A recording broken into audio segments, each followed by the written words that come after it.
Hello everyone. In today's video, we are going to solve some problems based on the Rankine's passive and active earth pressures. So let us solve the first problem. See what is given in the first problem. Determine the stresses at the bottom and the top of the cut shown in the figure. Also determine the maximum depth of potential crack and the maximum depth of unsupported excavation. See, in this question, it is not given to find the active earth pressure or the passive earth pressure. So, how do we know this? You should find an active earth pressure or a passive earth pressure. See, from the question, it is given that a crack is formed. Usually, in passive earth pressure, we don't get a potential crack. So, it is directly we can calculate for passive earth pressure. అర్థమైందమ్మా? Passive earth ప్రెషర్లో మనకి potential crack అనేది form అవ్వదు.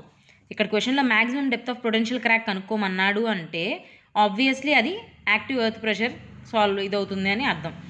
Okay, active earth ప్రెషర్కి subject అవుతుందని అర్థం. Diagram ఎలా ఉంది, soil profile ఎలా ఉంది, ఇది ఒక రిటైనింగ్ వాల్ అయితే గ్రౌండ్ సర్ఫేస్ ఇలా ఉంది, బ్యాక్ ఫిల్ అనేది హారిజాంటల్గా ఉంది, ఇది ఒక రిటైనింగ్ వాల్. దీని హైట్ వచ్చేప్పటికి 4 మీటర్స్ అన్నాడు, అంటే capital H is equal to 4 metres ఇచ్చాడు. Phi is equal to 12 degrees ఇచ్చాడు. Next C is equal to 20 kN/m² ఇచ్చాడు. సి అంటే కోహెషన్ ఇంటర్సెప్ట్, ఫై అంటే angle of internal friction. Okay, gamma is equal to 18 kN/m³ అన్నాడు. ఎక్కడ water లేదు, so pore water pressure question ఉండదు. Okay, next అప్పుడు ఇది పొటెన్షియల్ క్రాక్ అని అన్నాడు కాబట్టి ఇది యాక్టివ్ ఎర్త్ ప్రెషర్ కేసులో తీసుకుంటాం.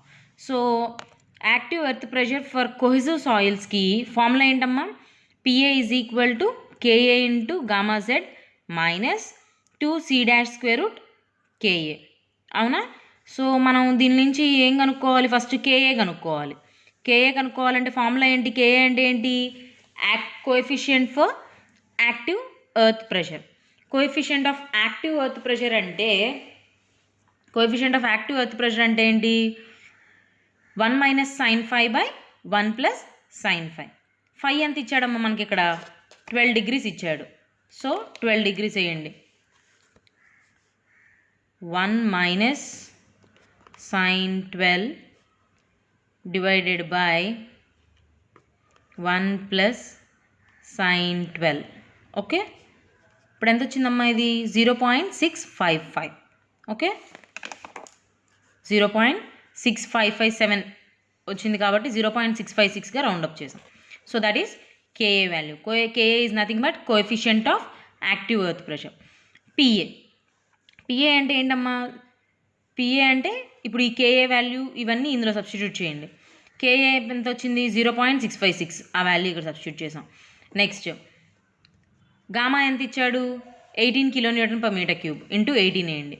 జెడ్ అనేది మనం ఒక్కొక్క హైట్కి ఒక్కొక్కటి మారిపోతుంది కాబట్టి ఫస్ట్ ఒక ఈక్వేషన్ తెచ్చుకుందాం ఇన్ జెడ్ టర్మ్స్లో, మిగతాది తర్వాత సబ్స్టిట్యూట్ చేద్దాం. ఓకే, జెడ్గా ఉంచండి. మైనస్ 2 ఇంటూ సి ఎంత ఇచ్చాడమ్మా? 2C' కేఏ కదా. సి ఎంత ఇచ్చాడు? 20 kN/m². So into 20 into KA ఎంత? 0.656. So into √0.656. ఓకే, సో అది వాల్యూ క్యాలిక్యులేట్ చేయండి. 0.656 ఇంటూ 18 ఎంత వచ్చింది? 11.81. ఇప్పుడు ఇది ఎంత వచ్చింది? 2 ఇంటూ 20 ఇంటూ √0.656 ఎంత వచ్చింది వాల్యూ? 32.397. అంటే 32.4 వేసుకోవచ్చు రౌండప్ చేసి. ఓకేనా? 11.81 Z - 32.4 పిఏ వాల్యూ. ఇప్పుడు ఈ ప్రెషర్ అనేది మనకి ఈ త్రూ అవుట్ ద హైట్ కనుక్కోవాలి. త్రూ అవుట్ ద హైట్ అంటే ఎక్కడ చేంజెస్ లేవు కాబట్టి టాప్లోను బాటంలోను కనుక్కుంటే సరిపోతుంది. సో టాప్లో అంటే ఎంత ఉంటుందమ్మా? Z is equal to 0. So therefore at top Z is equal to 0 తీసుకోండి. At top Z is equal to 0 తీసుకుంటే ఈ ఈక్వేషన్లో Z ఈజ్ ఈక్వల్ టు 0 అయితే ఈ టర్మ్ మొత్తం 0 అయిపోతుంది కదా. ఓకే, ఇంకా మిగిలేదేంటి? -32.4. So pressure, passive earth pressure is equal to -32.4 kN/m². Okay, next top అయిపోయింది. నెక్స్ట్ బాటమ్ పాయింట్లో చేయాలి. At bottom z is equal to ఎంత అవుతుంది 4 మీటర్స్ అవుతుంది. At bottom z is equal to 4 meters అవుతుంది. అప్పుడు ప్యాసివ్ ఎర్త్ ప్రెషర్ ఈక్వేషన్ ఏమవుతుంది, z ప్లేస్లో 4 సబ్స్టిట్యూట్ చేయండి. అంటే 11.81 ఇంటూ 4 మైనస్ 32.4 ఎంత వచ్చిందమ్మా 14.84 వచ్చింది. So 14.84 kilo newton per metre square. ఇది passive earth pressure at bottom. So టాప్లో వచ్చేసింది, బాటంలో వచ్చేసింది. ఇక్కడ మనం గమనించాల్సింది ఏంటి అంటే టాప్లో ఏమో నెగిటివ్ ప్రెషర్ వచ్చింది, బాటంలో ఏమో పాజిటివ్ ప్రెషర్ వచ్చింది. సో ఇప్పుడు ఈ రెండింటిని ఎలా ఇది చేస్తాం, ప్రెషర్ డిస్ట్రిబ్యూషన్ డయాగ్రామ్ గీయాలి. ప్రెషర్ డిస్ట్రిబ్యూషన్ డయాగ్రామ్ ఎలా ఉంటుందమ్మా, ప్రెషర్ డిస్ట్రిబ్యూషన్ డయాగ్రామ్ ఇలా ఉంటుంది. టాప్లో ఏమో -32.4 వచ్చింది, బాటంలో ఏమో 14.8 వచ్చింది. ఎక్కడో ఒక చోట జీరో అయితేనేగా మనకి ఇది వచ్చేది. ఆ జీరో ఎక్కడవుతుందో కనుక్కోవాలి. ఈ జీరో ఎక్కడవుతుందో కనుక్కోవాలి అంటే ఏం జీరో అవుతుంది, passive earth pressure PA zero అవుతుంది. సో ఈ ఈక్వేషన్ జీరోకి ఈక్వేట్ చేస్తే సరిపోతుంది కదా. ఈ ఈక్వేషన్ జీరోకి ఈక్వేట్ చేస్తే మీకు Z వచ్చేస్తుంది. అంటే Z అంటే ఎక్కడ జీరో అవుతుంది, అదే nothing but ZC is equal to 2C' by gamma square root KA. That is called depth of potential crack. అర్థమైందమ్మా. PA ఈజ్ ఈక్వల్ టు 0 అయినప్పుడు డెప్త్ ఆఫ్ పొటెన్షియల్ క్రాక్ వస్తుందన్నమాట. డెప్త్ ఆఫ్ పొటెన్షియల్ క్రాక్ వస్తుంది. So PA is equal to 0 substitute చేస్తే వచ్చే equation ఇది. So ఇందులో C' ఎంత 20. So 2 into 20 divided by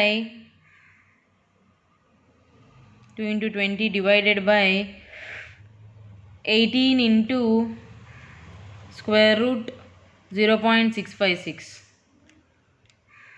2.74 వచ్చింది. ఎంత వచ్చిందమ్మా 2.74 వచ్చింది.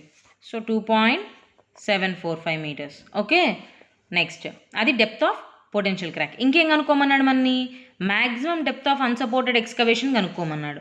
So maximum depth of unsupported excavation కనుక్కోవాలి అంటే Z is equal to 2ZC. అంటే ఇది సెంటర్లో రావాలన్నమాట. అర్థమవుతుందా. మ్యాక్సిమం డెప్త్ ఆఫ్ ఇదేనంటే ఇది సెంటర్లో రావాలి, అంటే పైన కింద ఈక్వల్ అవ్వాలి. అప్పుడు ఈక్వేషన్ ఏమొస్తుందంటే ఇది వస్తుంది 4C' by gamma into square route KA. అప్పుడు వచ్చిన ఫార్ములా ఏంటి, దీన్ని 2తో మల్టిప్లై చేయాలి, 2ZC దగ్గర వస్తుంది అది. సో వచ్చిన దాన్ని 2తో మల్టిప్లై చేస్తే సరిపోతుంది 5.48.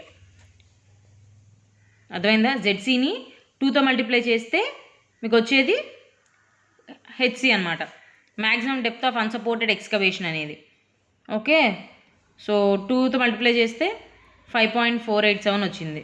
దాన్ని 5.49గా రౌండప్ చేసాం. ఓకేనా. అది ఇప్పుడు ప్రెషర్ డిస్ట్రిబ్యూషన్ డయాగ్రామ్ని చూపించండి. ఓకే, ఆ క్వశ్చన్లో depth of potential crack, maximum depth of unsupported excavation మాత్రమే కనుక్కోమన్నాడు కాబట్టి సమ్ ఇక్కడ దాకా సాల్వ్ చేస్తే సరిపోతుంది. అదే వాడు ప్రెషర్ కనుక్కోమంటే మొత్తం మళ్ళీ క్యాపిటల్ P మళ్ళీ లైన్ ఆఫ్ యాక్షన్ అన్నీ కనుక్కోవాలి. సో ఈ ప్రాబ్లం ఇక్కడితో అయిపోతుంది అన్నమాట. Okay,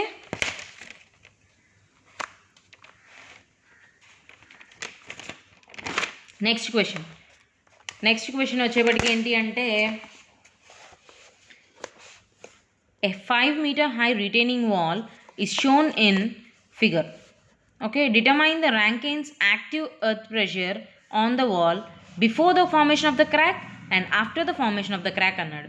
before the formation of the crack అంటే ఏంటి, ఇలా ఉంటుంది.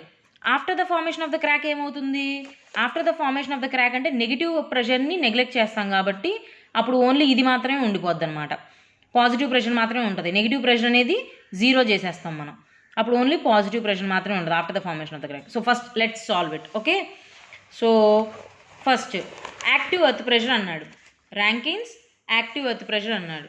సో డయాగ్రామ్ చూడమ్మా. ఫస్ట్ డయాగ్రామ్ ఎలా ఉంది, ఇలా ఉంది. డయాగ్రామ్ ఎలా ఉంది, ఇలా ఉంది. This is a retaining wall. 5 వచ్చేప్పటికి 30 degrees ఇచ్చాడు. C is equal to 5 kN/m² ఇచ్చాడు. డెప్త్ వచ్చి 5 meters ఇచ్చాడు. Gamma is equal to 17.5 kN/m³ అన్నాడు.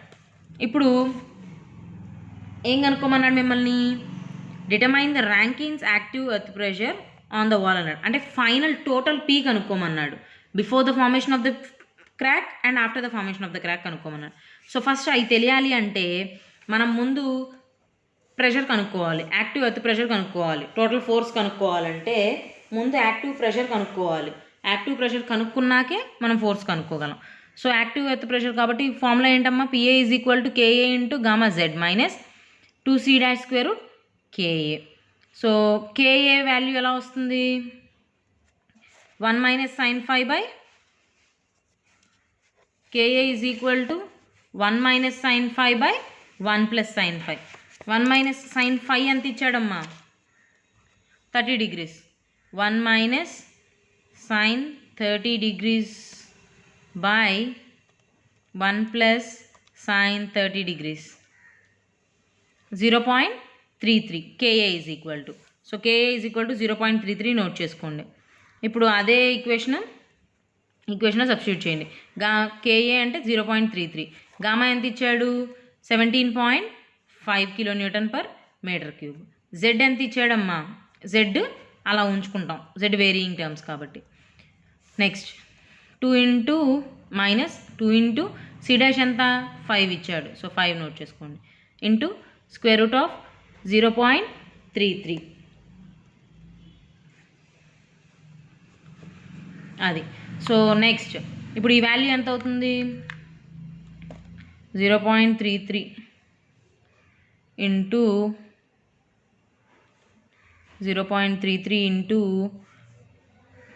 గామా ఎంతమ్మా? 17.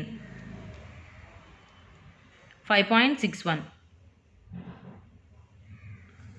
17.5 సారీ. 0.33 ఇంటూ 17.5 వేస్తే 5.775 వచ్చింది. ఓకే, అది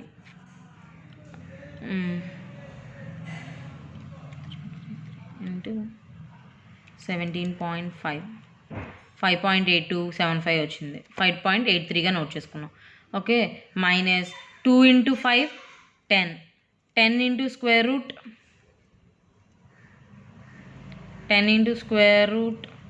0.333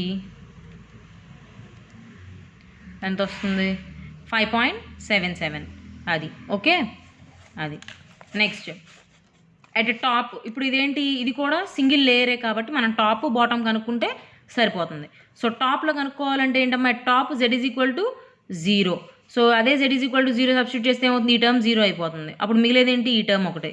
so negative minus 5.77 kN/m². At point B అంటే బాటమ్. అట్ బి అంటే బాటమ్ కాదు, అంటే ఒక పాయింట్ దగ్గర pressure P is equal to 0 అవుతుంది. అంటే at point B where PA is equal to 0 అంటే దీన్ని 0కి చేస్తే ZC వాల్యూ వచ్చేస్తుంది. ZC వాల్యూ ఎంత వచ్చిందమ్మా? 0.99 మీటర్స్. ఎలా వచ్చింది? 5.77 డివైడెడ్ బై 5.83. 0.989 అంటే 0.99 వచ్చింది అనమాట. దాన్ని 99గా రౌండప్ చేశాను. Okay, 0.99 metres ZC equal to అంటే క్రిటికల్ డెప్త్. నెక్స్ట్ బాటంలో Z ఈజ్ ఈక్వల్ టు 5 తీసుకుంటే ఏంటి? ఆ ఈక్వేషన్లో Z ఈజ్ ఈక్వల్ టు 5 పెట్టండి. 5.83 ఇంటూ 5 మైనస్ 5.77.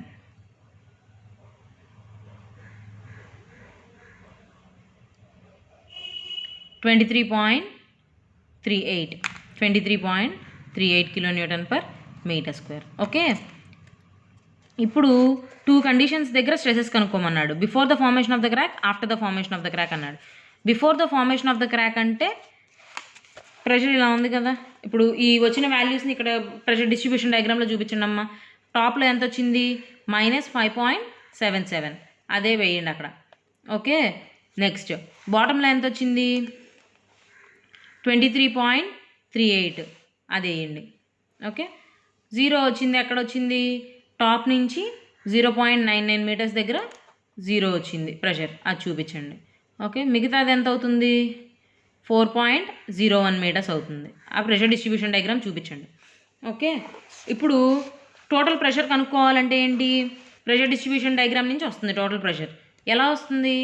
ఏరియా ఆఫ్ ఇది ఏరియా సమప్ చేస్తే నెగిటివ్ ప్రెషర్ అనేది వస్తుంది అన్నమాట, టోటల్ ప్రెషర్ అనేది వస్తుంది.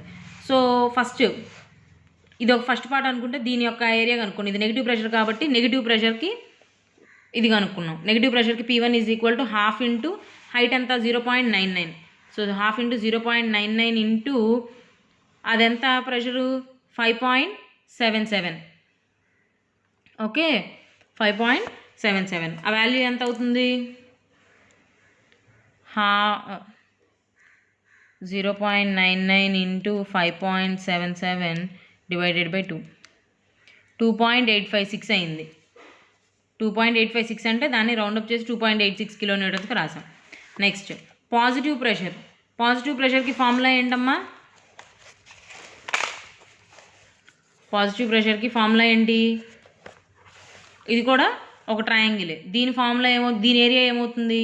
Half into BH, half into 23.38 into 4.01, half into 4.01 into 23.38. అదే నోట్ చేయండి. 23.38 ఇంటూ 4.01 ఇంటూ డివైడెడ్ బై 2 ఎంత వచ్చింది? 46.87. అంటే తర్వాత 5 అబోవ్ ఉన్నాయి కాబట్టి 46.88 కిలోన్యూటన్స్గా రౌండప్ చేశాను. ఓకేనా? Positive pressure, negative pressure values వచ్చేసినాయి. ఇది before the formation of crack. Net pressure కావాలంటే ఏంటి?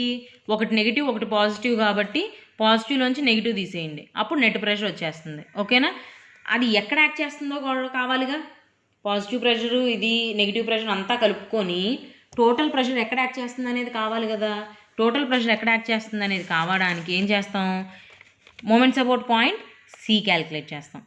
మూమెంట్స్ అబౌట్ పాయింట్ C అంటే దీని నుంచి P1 ఏమో ఇలా యాక్ట్ చేస్తుంది, P2 ఏమో ఇలా యాక్ట్ చేస్తుంది. సో మూమెంట్స్ అబౌట్ ఇది తీసుకుంటే ఏమవుతుందంటే 46 పాజిటివ్ ప్రెషర్ 46.88 ఇంటూ ఇదెంత రైట్ యాంగిల్ సైడ్ నుంచి కాబట్టి 4.01/3 వేస్తే ఇది వచ్చేసింది. ఓకే, నెక్స్ట్ ఇది ఈ డైరెక్షన్ ఉంటే ఇది ఈ డైరెక్షన్ ఉంది. సో మైనస్ ఆ ప్రెషర్ ఎంత వచ్చింది? 2.866 ఇంటూ దాని హైట్ ఎంత అవుతుంది ఇక్కడ దాకా ప్లస్ ఇది 2h/3 అవుతుంది ఇంటూ 4.01 ప్లస్ 0.99/3 2h/3 అవుతుంది. సో అది క్యాలిక్యులేషన్ చూడండి ఒకసారి.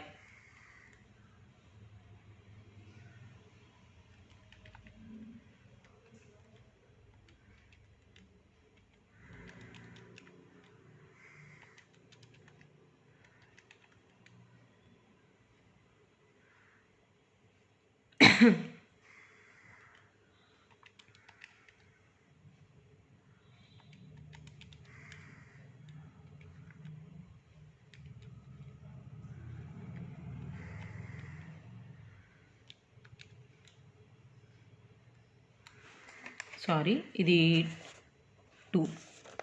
ఓకే, ఇప్పుడు దీని వాల్యూ ఎంత అవుతుందమ్మా? క్యాలిక్యులేట్ చేయండి క్యాలిక్యులేటర్లో. 46.88 ముందు ఇక్కడి నుంచి క్యాలిక్యులేట్ చేస్తాను నేను. ఇక్కడి నుంచి క్యాలిక్యులేట్ చేస్తే ఈజీ అవుతుంది, అందుకని 2 into 0.99 divided by 3 plus 4.01 into 2.86 okay 13.33. Okay, ఇది వచ్చింది. సో ఇప్పుడు ఈ వాల్యూ క్యాలిక్యులేట్ చేయండి. ఈ బ్రాకెట్లో 46.88 ఇంటూ 4.01 డివైడెడ్ బై 3 ఎంత వచ్చింది? 49.3 వచ్చింది. Divided by 44 total pressure P వేయాలి. 44.02 ఎంత వచ్చింది? 1.1200. So Z bar is equal to 1.12. అంటే ఎక్కడ యాక్ట్ చేస్తున్నట్టు ప్రెషరు? టోటల్ ప్రెషర్ అనేది కింద నుంచి మూమెంట్స్ అబౌట్ C తీసుకున్నాం కాబట్టి ఈ పాయింట్ నుంచి 1.12 మీటర్స్ దగ్గర టోటల్ ప్రెషర్ అనేది యాక్ట్ చేస్తుంది. టోటల్ ప్రెషర్ P అనేది యాక్ట్ చేస్తున్నట్టు అర్థమైందమ్మా? అదేంటి ఇప్పుడు before the formation of the crack. After the formation of the crack ఏమవుతుంది, after the formation of the crack negative pressure అనేది ఎలిమినేట్ చేస్తాం. ఓకే, కాబట్టి the pressure distribution is given by the area bed, అంటే positive area bed మాత్రమే అవుతుంది అనమాట. ఓకేనా, pressure distribution అనేది ఓన్లీ ఈ పాజిటివ్ ఏరియా అవుతుంది. సో ఆ పాజిటివ్ ఏరియా ఏంటి, హాఫ్ ఇంటూ ఆ పాజిటివ్ ఏరియా ఏంటి, హాఫ్ ఇంటూ 23.38 ఇంటూ 4.01 ఎంత వచ్చింది, అది ఇందాక 46.88 కిలో న్యూటన్స్ వచ్చింది. అది ఎక్కడ యాక్ట్ చేస్తుంది, కింద నుంచి 4.01/3 దగ్గర యాక్ట్ చేస్తుంది అనమాట. It acts at height of 4.01/3 from the base, above the base. అలా కాకుండా మనం డైరెక్ట్ ఈక్వేషన్ ద్వారా కూడా సాల్వ్ చేసుకోవచ్చు. ఈక్వేషన్ ద్వారా క్యాలిక్యులేట్ చేయాలి అంటే మీరు ముందు డెరివేషన్, ప్యాసివ్ ఎర్త్ ప్రెషర్కి చేసిన డెరివేషన్ చూస్తే తెలుస్తుంది formation crack, after formation of the crack ఎలా వచ్చింది అనేది. PA is equal to ½ gamma H² KA minus 2C' KA plus 2C' gamma. ఇది ఫార్ములా, మీరు లాస్ట్ క్లాస్లో డెరివేషన్లో చెప్పాను నేను మీకు ఈ ఫార్ములా. ఓకే, ఈ ఫార్ములా ద్వారా అయినా సాల్వ్ చేయొచ్చు. ఈ ఫార్ములా ద్వారా అంటే ఇక ఉన్న వాల్యూస్ అన్ని సబ్స్టిట్యూట్ చేయడమే. గామా ఎంత 17.5 ఇచ్చాడు, హెచ్ ఎంత 5 మీటర్స్, H5 పట్టండి. KA ఎంత వచ్చింది 0.333 వచ్చింది. C' ఎంత ఇచ్చాడు 5 ఇచ్చాడు, 5 ఇంటూ హెచ్ ఎంత 5 ఇంటూ KA ఎంత 0.33 ప్లస్ 2C' గామా 17.5. ఇప్పుడు ఈ వాల్యూ సాల్వ్ చేయండి. ఇది ఇందాకట్లాగా 46.88 రావాలి ఈక్వేషన్లో సబ్స్టిట్యూట్ చేసినా కూడా. ఇప్పుడు నేను సాల్వ్ చేస్తున్నాను చూడండి. ½ gamma H² KA value solve చేస్తున్నాను. ½ గామా అంటే తర్వాత వేద్దాం, 17.5 ఇంటూ 5² ఇంటూ 0.333 డివైడెడ్ బై 2 72.843 వచ్చింది. Minus 2 into 5 into 5 into square root 0.333. Okay, ఇప్పుడు ప్లస్ బ్రాకెట్లో పెట్టండి 2 ఇంటూ 5² ఇంటూ కాదు డివైడెడ్ బై 17.5 ఎంత వచ్చింది 43.99 వచ్చింది.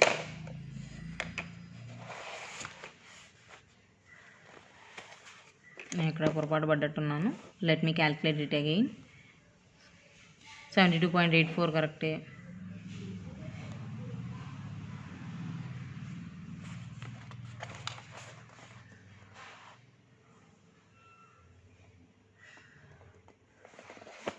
ఓకే, క్యాలిక్యులేట్ చేయడమా, మళ్ళీ సేమ్ వాల్యూ వస్తుంది. ఇది కూడా ఈక్వేషన్లో సబ్స్టిట్యూట్ చేసినా కూడా సేమ్ వాల్యూ వస్తుంది. అవి విడిగా వాల్యూస్ క్యాలిక్యులేట్ చేసేసాను. 72.84 మైనస్ 28.85 ప్లస్ 2.86 46.86 వచ్చింది. ఓకే, అది ఇది సేమ్. ఓకేనా, నెక్స్ట్ ఇప్పుడు ఆ ప్రాబ్లం అలా అయిపోయింది. ఇప్పుడు ఇది థర్డ్ ప్రాబ్లం ఏమి ఇచ్చాడు, థర్డ్ ప్రాబ్లం ఏంటంటే determine the Rankine's passive force per unit length of the wall shown in the figure. The water table is at the level of B, అంటే B దగ్గర వాటర్ టేబుల్ ఉందని అర్థం. Take gamma W is equal to 10 kN/m³ అన్నాడు. So gamma W is equal to 10 kN/m³ తీసుకోవాలి. Water table ఎక్కడ ఉందన్నాడు, level of B అన్నాడు. ఈ ఈక్వేషన్కి ముందు సాల్వ్ చేసిన 2 ప్రాబ్లమ్స్కి డిఫరెన్స్ ఏంటమ్మా, ముందు సాల్వ్ చేసిన 2 ప్రాబ్లమ్స్ హోమోజీనియస్ సాయిల్స్, అంటే సాయిల్ మొత్తం ఒక రిటైనింగ్ వాల్ తీసుకుంటే దాని వెనకాల ఉన్న బ్యాక్ ఫిల్ మొత్తం హోమోజీనియస్ సాయిల్ అనమాట, ఒకే టైప్ ఆఫ్ మెటీరియల్. బట్ ఈ రిటైనింగ్ వాల్ తీసుకుంటే ఇందులో ఇది లేయర్డ్ సాయిల్స్, లేయర్డ్ సాయిల్స్ అన్నా స్ట్రాటిఫైడ్ సాయిల్స్ అన్నా ఒకటే. ఇది లేయర్డ్ సాయిల్స్ అంటే ఏంటి, ఈ లేయర్ ఏమో కొహిజన్ లెస్ సాయిల్ ఇచ్చాడు, ఈ లేయర్ ఏమో కొహిజివ్ సాయిల్స్ ఇచ్చాడు. ఎందుకని ఇక్కడ C ఈజ్ ఈక్వల్ టు 0 ఇచ్చాడు. ఓకే, అంటే కొహిజన్ లెస్ సాయిల్స్కి ఫార్ములా వేయాలి. కొహిజన్ లెస్ సాయిల్స్కి ఫార్ములా అంటే ఏముంటుంది, C 0 అయిపోతుంది. సో ఈ టర్మ్ క్లోజ్ చేస్తే వచ్చేది ఏంటి, కొహిజన్ లెస్కి ఉన్న ఈక్వేషనే కదా అది, అంతకంటే ఏం లేదు. సో సేమ్ ఈక్వేషన్ పెట్టచ్చు, జస్ట్ C' ప్లేస్లో 0 సబ్స్టిట్యూట్ చేస్తే సరిపోతుంది. ఓకే, సో ప్యాసివ్ ఫోర్స్ అని క్లియర్గా ఇచ్చేసాడు కాబట్టి మనం ప్యాసివ్ ఫోర్స్ కనుక్కోవాలి. ప్యాసివ్ ఫోర్స్ కనుక్కోవాలంటే ఏం చేయాలి అమ్మ? First passive earth pressure coefficient calculate చేయాలి. ప్యాసివ్ ఎర్త్ ప్రెషర్ కోఎఫిషియంట్ ఏంటి formula? 1 + sin phi / 1 - sin phi. 1 + sin phi. phi value ఎంత ఇచ్చాడు? సో ఇక్కడ 2 లేయర్స్ ఉన్నాయి కాబట్టి 2 డిఫరెంట్ లేయర్స్ ఉన్నాయి కాబట్టి 2 డిఫరెంట్ వాల్యూస్ వస్తాయి. So first for layer 1 calculate చేయండి. KP1 = 1 + sin phi / 1 - sin phi. అంటే phi ఎంత first లేయర్కి? 30 degrees. So 1 + sin 30 / 1 - sin 30.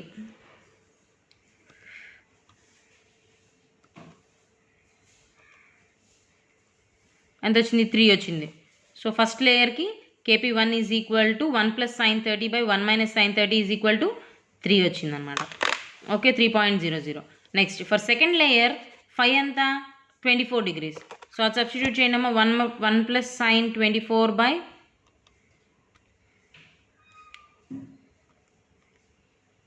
1 - sin 24 ఎంత వచ్చింది? 2.37 వచ్చింది. ఓకే, 2.37 వచ్చింది. ఇప్పుడు ప్యాసివ్ ఎర్త్ ప్రెషర్ కనుక్కోవడానికి ఫార్ములా ఏంటమ్మా? KP(Γ)Z + 2C'√P. ఇది మనం లాస్ట్ క్లాస్లో డెరివేషన్ చేసి తెచ్చుకున్న ఎక్స్ప్రెషన్ అనమాట. PP అంటే passive earth pressure KP × Γ Z + 2C'√KP. So at Z = 0 ఏమవుతుంది? Z = 0 చోట Z = 0 ప్లేస్లో అంటే టాప్ లేయర్లో కొహెషన్ కూడా లేదు కాబట్టి ఈక్వేషన్లో Z = 0 అవుతుంది, C' = 0 అవుతుంది. అప్పుడు PP ఏమవుతుంది?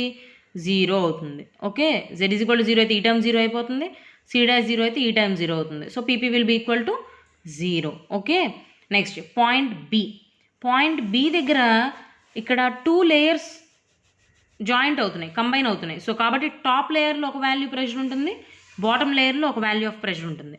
సో టాప్ లేయర్లో వచ్చే ప్రెషర్ని ఎలా క్యాలిక్యులేట్ చేస్తాం? అది నార్మల్ C' = 0 కాబట్టి జస్ట్ KP × Γ Z వేస్తే సరిపోతుంది. C' = 0 కాబట్టి. Γ Z అంటే ఏంటి? σV_bar. అది క్యాలిక్యులేట్ చేయండి. గామా ఎంత? 16. Z ఎంత? 2. KP ఎంత? 3. సో అది క్యాలిక్యులేట్ చేయండి.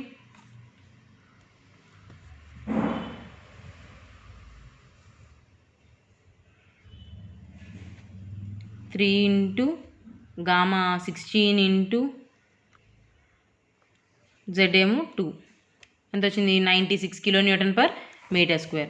So PP = 96 kN/m² for top layer at B. అదే బాటమ్ లేయర్లోకి వస్తే అప్పుడు KP వాల్యూ మారుతుంది. బాటమ్ లేయర్లోకి వస్తే KP వాల్యూ ఏమవుతుంది? మనం ప్రెషర్స్ అనేవి ఎక్కడి నుంచైనా ఎప్పుడైనా ఎలా తీసుకుంటాం? టాప్ నుంచి వచ్చేయన్నీ తీసుకుంటాం. ఓకే, టాప్ నుంచి వచ్చేవి తీసుకుంటాం. సో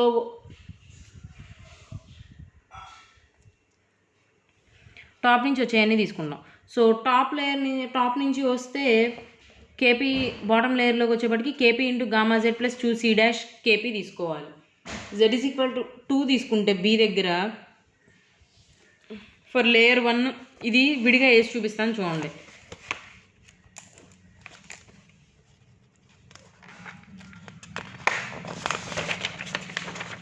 చూడండి, ఇప్పుడు బాటంలో తీసుకుంటే ఫస్ట్ సాయిల్కి ఏంటి? KP Γ Z + 2C'√KP. అలాగే సెకండ్ సాయిల్కి KP Γ Z + 2C'√KP వేసుకోవాలి. అంతేనా? ఇప్పుడు మనకి ఈ ఫస్ట్ లేయర్ వేసుకోవాలంటే ఫస్ట్ లేయర్ KP ఎంత? 3 ఇంటూ గామా ఎంత? 16 ఇంటూ Z ఎంత? 2 ప్లస్ 2C' ఫస్ట్ లేయర్లో C' ఎంత? 0 √KP అంటే 3. ఇది 0 అంటే ఇది 0 అయిపోయింది. సో ప్లస్ సెకండ్ లేయర్లో KP 2.37 ఇంటూ గామా అంటే ఎంత? గామా ఎంత ఇచ్చాడు సెకండ్ లేయర్కి? 19 ఇచ్చాడు. 19 - 10 అవుద్ది. ఓకే, ఇంటూ జెడ్ ఎంత అవుద్దమ్మా సెకండ్ లేయర్కి, జస్ట్ బాటమ్ లేయర్ అంటే బి దగ్గర 0 అయింది. సో ఇది టర్మ్ మొత్తం 0 అయిపోయింది. ప్లస్ 2 ఇంటూ సెకండ్ లేయర్కి సి ఎంత ఇచ్చారమ్మా 10 ఇచ్చాడు, ఇంటూ సెకండ్ లేయర్కి పేపీ ఎంత వచ్చింది 2.37 వచ్చింది. ఓకే, సో ఈ రెండు టర్మ్స్ 0 అవ్వటం వల్ల మనకి ఇక్కడ ఇంకేం మిగిలింది 3 ఇంటూ 16 ఇంటూ 2 ఈ టర్మ్ మిగిలింది, plus 2 into 10 into square root 2.37 ఈ టర్మ్ మిగిలింది. అర్థమైందమ్మా ఇది ఎలా వచ్చింది అనేది? ఇది ఇందుకు వచ్చింది. ఫస్ట్ లేయర్కి సెకండ్ లేయర్కి అన్నీ క్యాలిక్యులేట్ చేసి చూస్తే ఇలా వస్తుంది కాబట్టి ఇది ఇలా వచ్చింది. ఇప్పుడు ఆ వాల్యూని క్యాలిక్యులేట్ చేసి చూద్దామా. 3 ఇంటూ 2 ఇంటూ 16 అంటే 6 ఇంటూ 16 వేస్తే సరిపోతుంది. 6 into 16 plus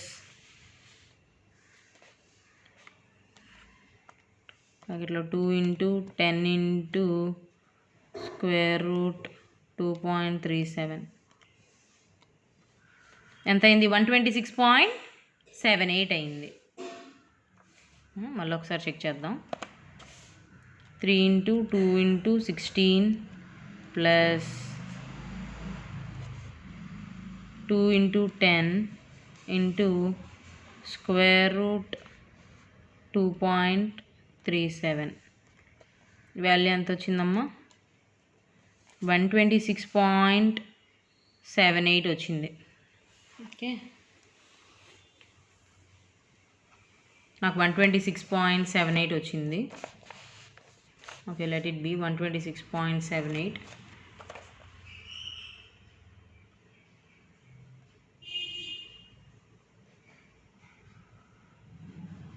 okay,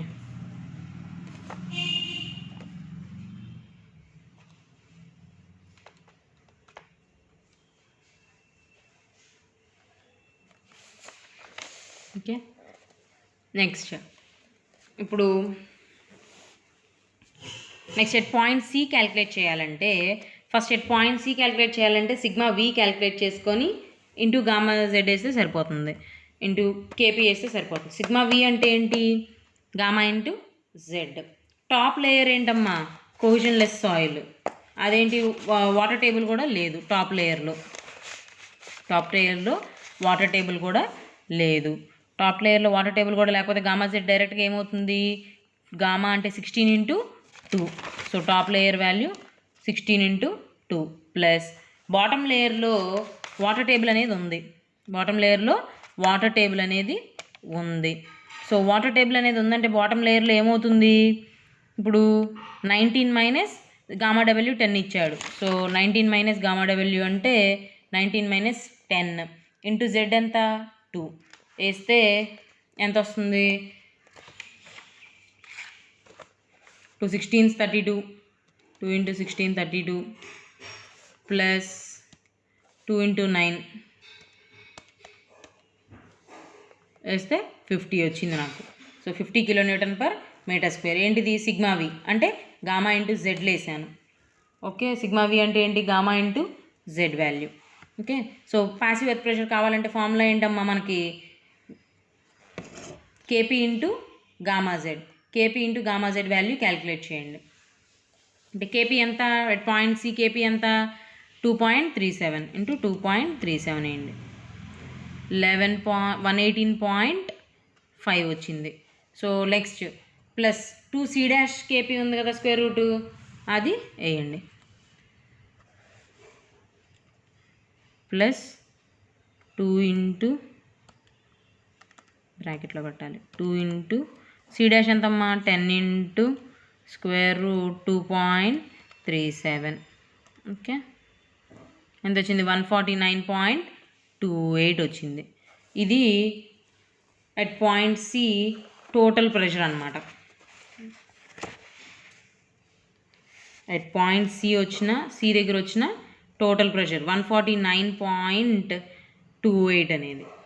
okay, so నా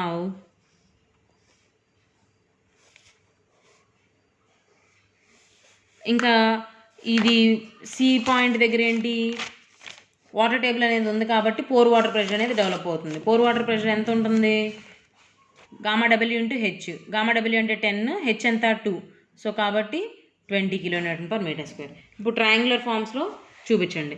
ట్రయాంగులర్ ఫామ్స్లో చూపించాలంటే ప్యాసివ్ ప్రెషర్ ఇక్కడ ఫస్ట్ ఎంత వచ్చిందమ్మా 96 వచ్చింది, అంతేనా. టాప్ లేయర్లో 96 kN/m² వచ్చింది.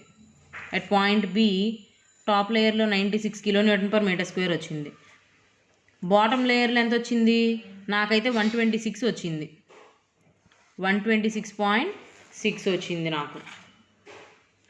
ఓకే, అప్పుడు ఇది ఎంత అవుతుంది, ఇది 22.7 అవుతుంది. 149.3లోంచి ఆ 126.6 రిమూవ్ చేస్తే 22.7 అవుతుంది అనమాట. ఓకే, సో ఈ ట్రయాంగిల్స్కి ఏరియా క్యాలిక్యులేట్ చేసి సమ్అప్ చేయండి, అది మనకి టోటల్ ప్రెషర్ అవుతుంది. ఓకేనమ్మా, ఏరియా క్యాలిక్యులేట్ చేయడం అంటే ఇది ట్రయాంగిల్ కాబట్టి ట్రయాంగులర్ ఏరియా 1/2 BH అట్లా విడివిడిగా సాల్వ్ చేసి వేయండి, టోటల్ ప్రెషర్ వచ్చేస్తుంది. అదేగా వాడు మిమ్మల్ని కనుక్కోమన్నది, determine the Rankine's passive force per unit length of wall as shown in the figure అన్నారు. ఓకే, అయిపోయింది. That's all for today. Will meet in the next class. Okay.